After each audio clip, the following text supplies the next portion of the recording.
नमस्कार, मी पुष्पा मराठी रेसिपीमध्ये तुमचं स्वागत आहे। आज आपण हिरव्यागार मिरचीचा ठेचा बनवत आहे। त्याच्यासाठी मी मिरच्या धुवून घेतल्यात आणि त्याचे देठ काढून एका कॉटनच्या कपड्याने मिरच्या पुसून घेतल्यात आणि बारीक कट करून घेतल्यात। तोपर्यंत मी तवा गरम करायला ठेवलाय। तवा गरम झालेला आहे, त्यामध्ये मिरची घालून घ्यायची।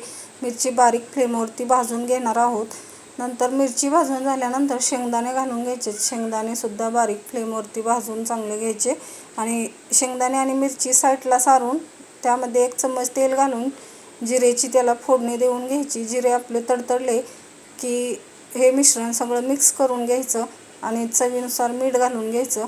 मीठ घातल्यानंतर 2 ते 3 मिनिटांसाठी हे मिश्रण सर्व थंड करून घ्यायचं आणि मिक्सरच्या भांड्यामध्ये घालून आबडधोबड मिक्सरला बारीक करून घ्यायचं।